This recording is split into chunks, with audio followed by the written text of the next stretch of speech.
I'd like to thank all of you for supporting Scouting and the values that it teaches, for this wonderful honor. It's an honor because of those timeless values and because of the other people who've received the honor and because you are all here to bestow it, and I appreciate it very much. Before extending some more specific thank yous, I'd like to recognize my family, especially my wife, Catherine. Love you, honey. Thank you. My sister, Ellen, who surprised me by driving in from Houston. I really appreciate that, and thank you.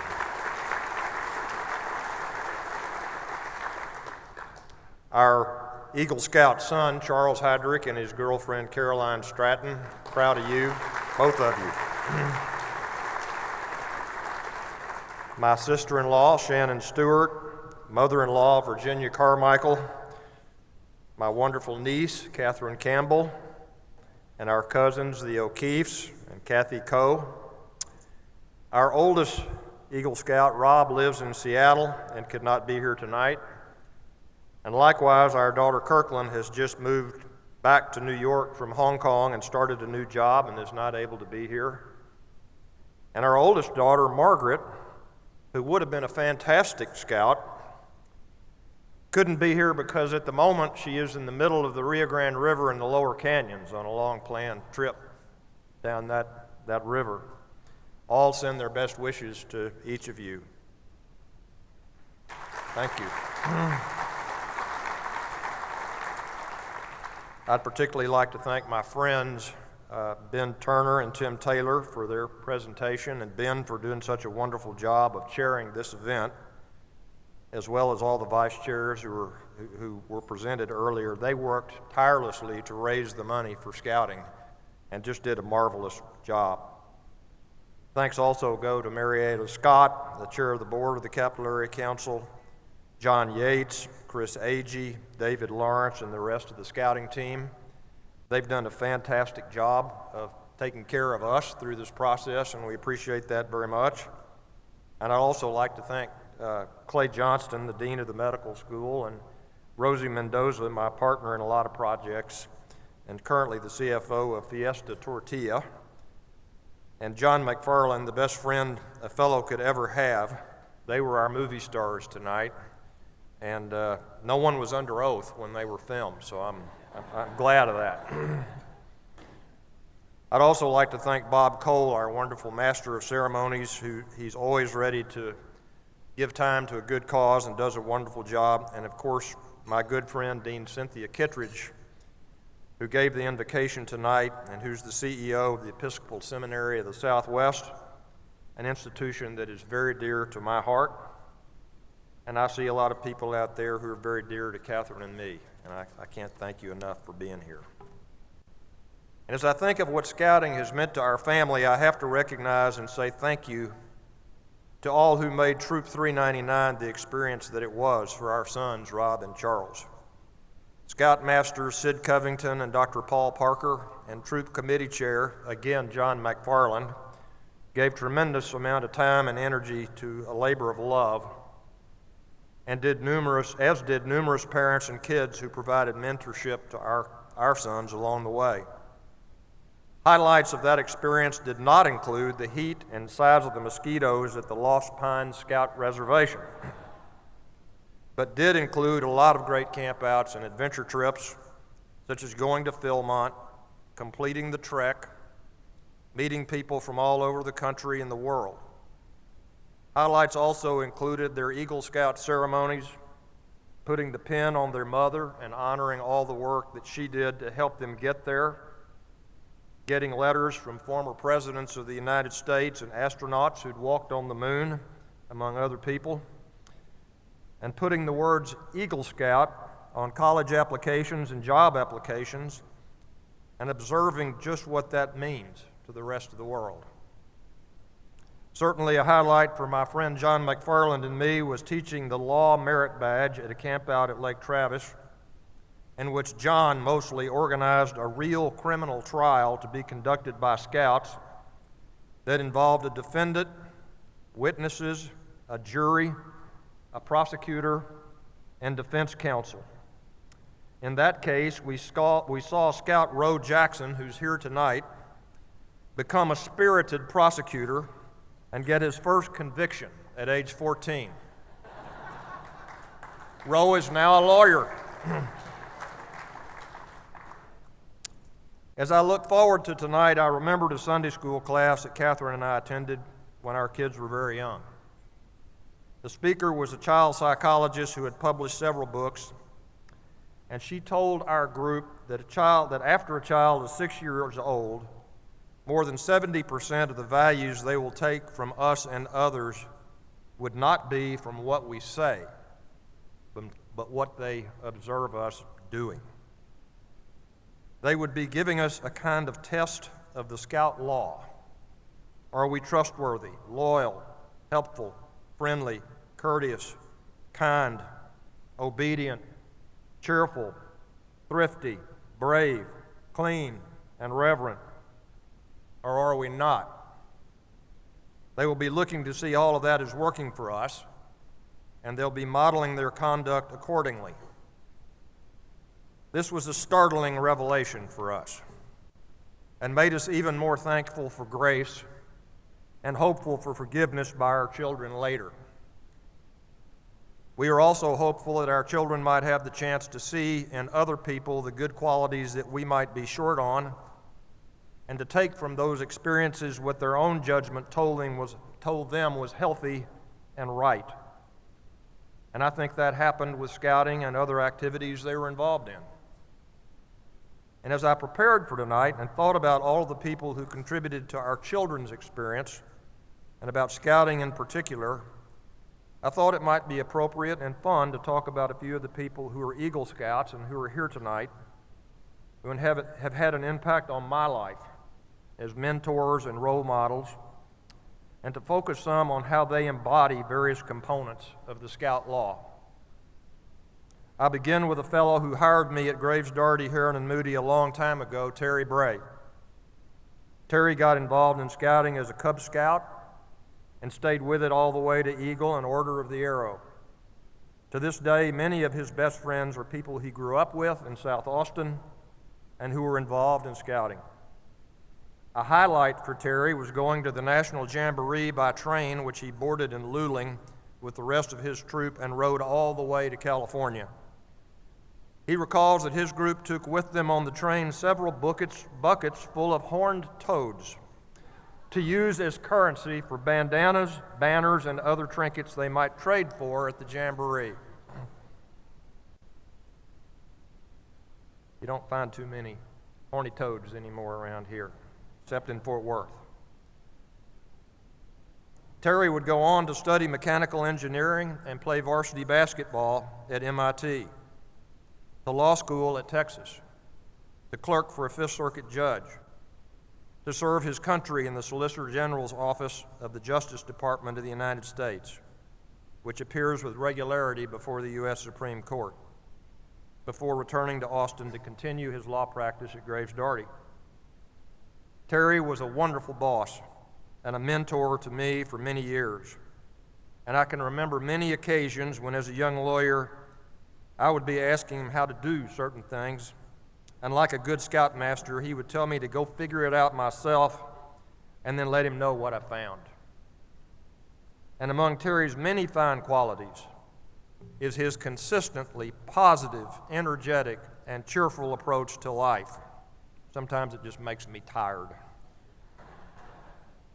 No matter how bad the situation is, and I have reported to him some doozies, he will always smile, tell you who he's doing better than he deserves, and ask how he can help you. I imagine him waking up at 4 a.m. every day, nudging the wonderful Judy Bray and saying, Judy, we can get up now. It's almost a new day. Terry Bray is a loyal, helpful, and cheerful scout. Next is my good friend John Harmon, who grew up in Statesville, North Carolina. John played sports and was involved in scouting all the way to Eagle and Order of the Arrow. He says there wasn't a lot else to do in Statesville. And he remembers his scoutmaster giving the scouts a lot of room and responsibility to plan and execute their own campouts and activities. It was there that John learned about the importance of leave no trace camping.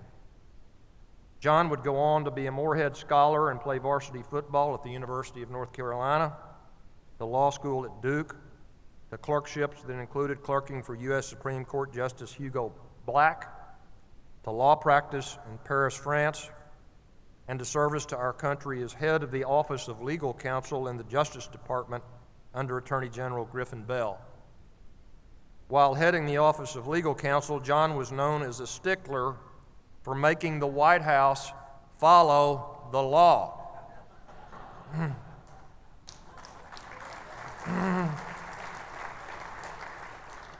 When he moved to Austin to practice law with our firm, I was a bachelor living in my own house, and the firm asked if John could room with me until his wife and children moved to Austin after school was over at the end of May.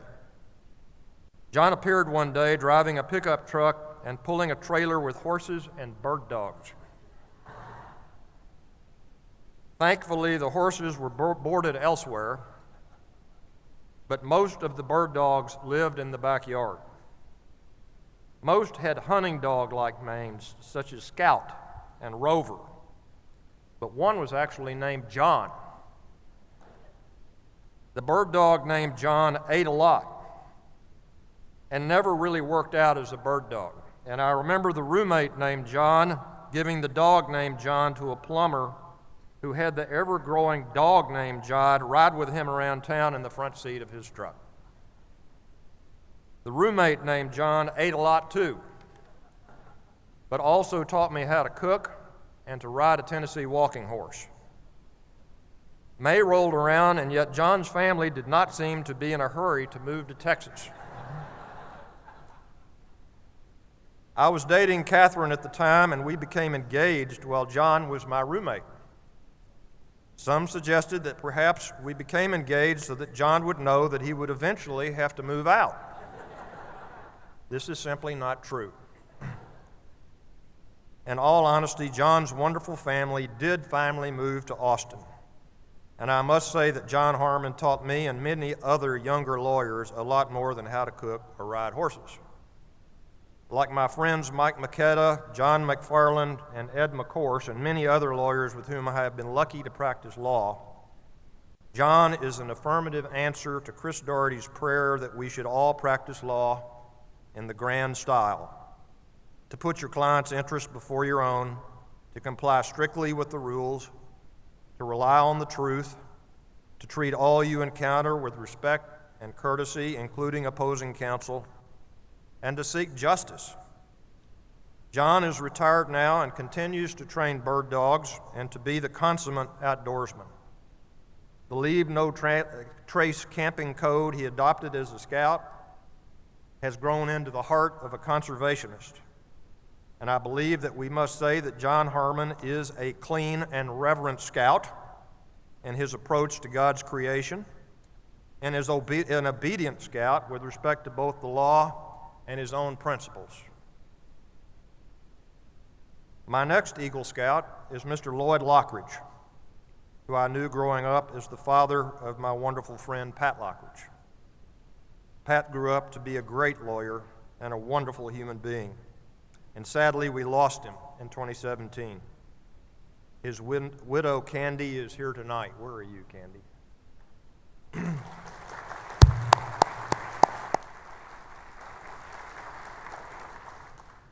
I have admired Lloyd Lockridge for a long time. He treats every person he comes across with the same attention, respect, and courtesy, whether they are a pro bono client of no means whatsoever or the Chief Justice. And along with Chris Doherty, he was one of the early pioneers of pro bono legal services in Texas. Lloyd Lockridge is 101 years old now and still comes into the office. He is an inspiration to all of us and is here tonight, as was noted earlier.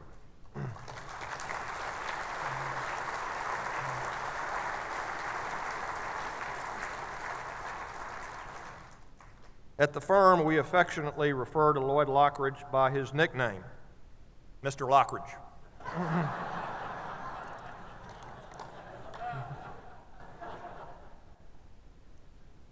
After spending his earlier years in Austin, Mr. Lockridge spent his scouting years in Long Island, New York, where he became an Eagle Scout. He remembers being a part of the honor guard of Franklin Roosevelt's first presidential inauguration. That would be 1933. Mr. Lockridge remembers it as a very cold day in Washington, D.C., but you couldn't watch it on television because there was no television then. After college at Princeton and law school at Harvard, service in the Navy in World War II, and law practice in Mission, Texas, Mr. Lockridge returned to Austin to be a part of what would become McGinnis Lochridge. He has been a leader and shining light in our profession, serving as president of the State Bar of Texas, and is widely regarded as one of the premier lawyers ever to practice law in this state. Many of us remember the courage that he displayed in handling a case in the early 1980s when he felt compelled to move to recuse 4 justices of the Texas Supreme Court for accepting large campaign contributions from the opposing party and the opposing party's counsel. Taking such an action would make any lawyer swallow hard. One might not see that client again, but a lawyer like Mr. Lockridge would be likely to see those judges again many times. And yet Mr. Lockridge felt that he had no choice but to protect the interest of his client. The 4 judges did not recuse themselves, and one of them peppered Mr. Lockridge with so many questions during oral argument that he had to tell the judge he would concede his vote if he would just let Mr. Lockridge finish his argument. Mr. Lockridge's client won the case, and soon Mike Wallace in 60 Minutes came to Texas to do a show called Justice for Sale in Texas, and the 4 justices were not reelected to the court. In 2015, Mr. Lockridge was recognized by the National Eagle Scout Association as Eagle Scout of the Year. And at age 97, he rode up Congress Avenue in the back of a convertible as part of the Scout Parade. Tonight, we will say that along with his other many fine qualities, Mr. Lloyd Lockridge is a brave and courteous scout.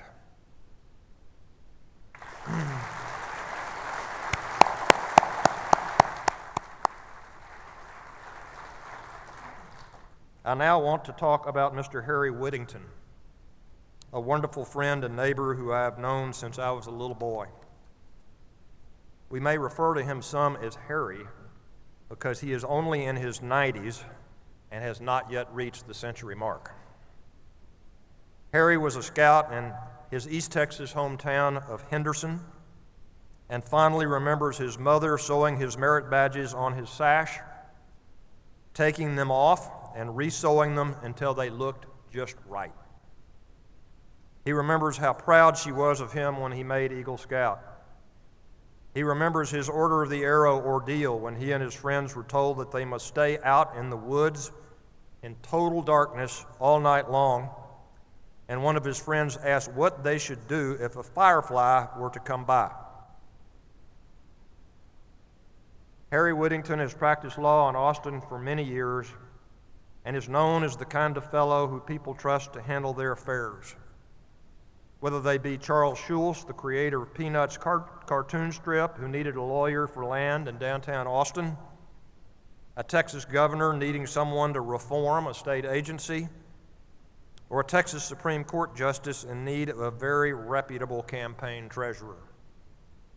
As a lawyer, Harry has advised individuals and businesses alike with honor and grace. And I recall one such representation that resulted in a gift by a Mrs. Griffith of the 5,000-acre Griffith Scout Ranch near Bastrop that is used by many scouts today, including our sons. Harry's mother raised her son to be a well-mannered and courteous person who is widely regarded around the state as an honest, trustworthy, and wise person. So tonight we will call Mr. Harry Whittington a trustworthy, courteous, and wise scout. Thank you, Harry.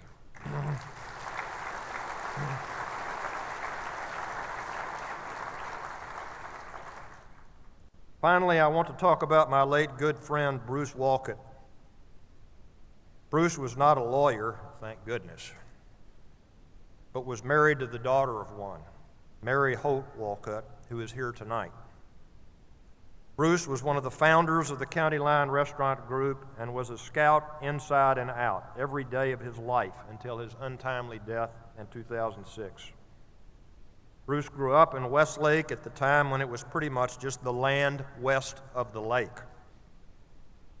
He loved to roam those hills, loved Camp Tom Wooten, and did everything one can do in scouting, from Eagle Scout, Order of the Arrow, Philmont, President of the Capital Area Council, to national responsibilities in scouting. Bruce once told me that the highlight of his scouting career was the National Jamboree in 1969, when he and 10,000 other scouts watched on a big outdoor screen as Neil Armstrong and Buzz Aldrin walked on the moon. When you go to the county line on the lake, I hope you will go to the back room where banquets and family events are held and see Bruce's shrine to scouting set up there with all his awards, uniforms, and other scouting memorabilia. Bruce was a friend to all he encountered and treated everybody he worked with respect and courtesy. And Bruce applied the same principles in his business affairs to great success. He was a stickler for every detail, from making sure the silverware was spotless to smoking the brisket just right, and supporting the staff with tremendous loyalty. Bruce Wolcott was living proof that treating people well is consistent with having a good business. And so tonight we will call Bruce Wolcott a kind, friendly, loyal, and always prepared scout. I'm glad that we can honor him tonight.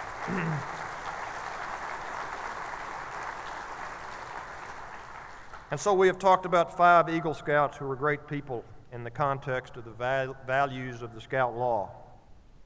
Like me, each of them is a white male of a certain age and a person who has been blessed with loving parents and the resources to grow up in a safe and secure environment. 4 of us even go to the same church. But the values embedded in the Scout Law are gender, color, and church neutral.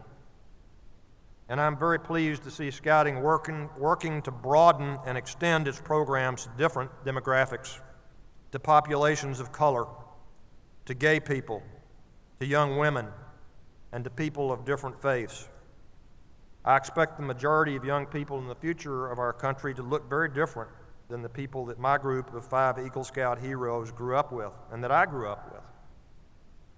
And it will be important that Scouting reach out to these young people where they live and offer programs that they can become a part of, programs like the STEM Scout program you saw in the movie, programs that will offer every young person the opportunity to share extraordinary experiences just as Bruce Wolcott did. If Scouting is to remain the premier leadership program for young people in this country, that I believe it to be, it will need not only to reach out to different populations of kids and parents, it will need to reach out more effectively to supporters like all of us to expand the base of financial support for its programs. I'm proud that the money raised tonight will enable extraordinary experiences for a lot of young people in our community who would not otherwise have them. And I hope and pray that each of us will continue to support Scouting and build the base of its support for the future. I thank you very much for being here and for this wonderful honor. Good night.